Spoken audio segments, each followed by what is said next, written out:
here's an L86 that I just got back from a machine shop that was half aluminum painted. Exactly. They painted an aluminum block silver. Why?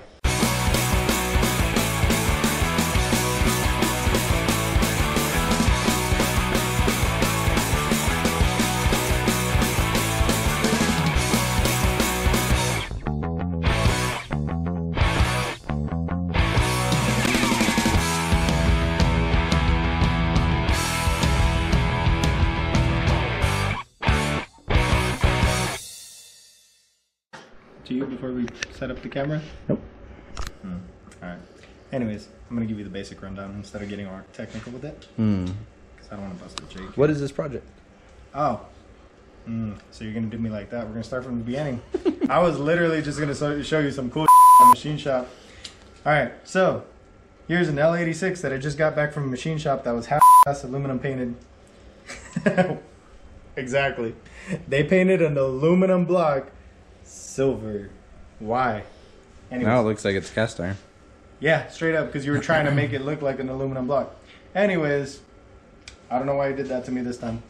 So, this is an L86, which is the new 6.2 direct injected motor that Chevy and GM uses or whatever. Or whatever. Yeah. So, I meant to say Chevy and GMC. What are we putting this motor in? Anyways, it's going in a truck. It's going in a Sierra, actually, with like 38-inch tires. Pretty dope. Long story short, just want to show you guys some bullshit. So this right now is set up. Oh, this is a bore gauge.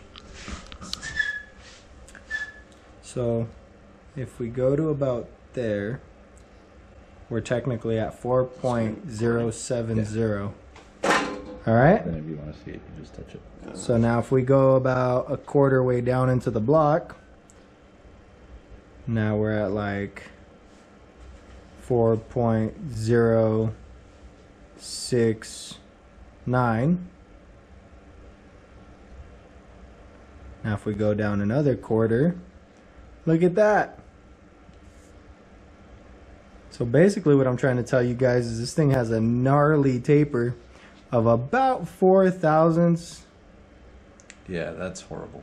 So we're supposed to be as close as possible to 0. Maybe a thousandths is cool, like at the max. So you want to explain to them what happens if you set up the rings on the top end and the piston slides down? So if you get a reputable ring, they'll literally tell you, because they understand machining process, you know, shit always can't be 100% perfect. So they'll tell you to measure. This is why we measure. We measure the whole cylinder, and we always file the ring gap to the lowest, the tightest tolerance of the cylinder, so that if you get to that tight tolerance, you don't like blow your piston apart. Because what happens is if you go on the very top, and let's just say that's your biggest tolerance. You got a ring in here. Yeah, there's actually a ring. So if you see, you got a flashlight? Yep. Oh, leaks on deck, bro. So for those who don't know, you can see that little gap in the ring. So what Jonathan is saying is if you set that up at the smallest point, the whole point is that gap doesn't close. Because if the gap closes and binds, then it's catastrophic failure. Yeah. So you always want to set up the gap depending on what you're running. So if you're running an NA motor, you're here because, you know, heat expands. So the gap that you set here ends up here when you're running, and you still have a little gap. No biggie. Now you're running boost. Okay, you set your gap here, so when you're running boost, it gets hotter. Now your gap's back to where it would be because it gets so much hotter. You're running a 200 shot, you run it depending on, you know. So you run everything basically, you run your gap depending on what your power adder is. So if you're running an NA motor, it's not that big of a deal. You still want a decent gap. But the moment you start adding power adders, like this one's going to have a nitrous setup, and we're probably going to run a 150 shot.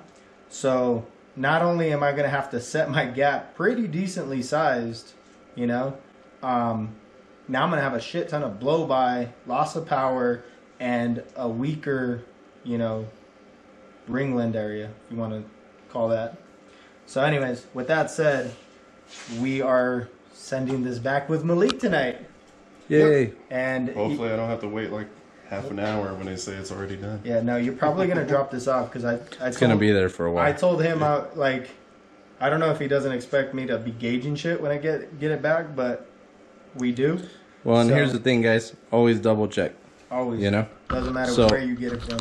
You guys seen when we had our guy build our short block and we had a head repaired and he didn't clean off the slag. So if I would have had those heads put on the motor, I would have never knew that was sitting there and could have came apart when we were making a nitrous pass. And then we'd be rebuilding the motor again. So nothing against the guy, and we're all human and things happen, but this is why you double check your own stuff. Because if you're putting it together, you're the last one who touches it. Last one to touch it owns it. Yep. So maybe he'll hot tank it and get rid of that aluminum paint. Yeah. You know? Seriously. So. That's cool. Anyways, last thing I'm going to do before I send it to him is check all my main bearing clearances to make sure that he's not going to have to hone that anymore. And make sure we get the right gap that we want. Other than that, we'll be pretty solid. Stay tuned. Hit that subscribe button. We'll catch you next time.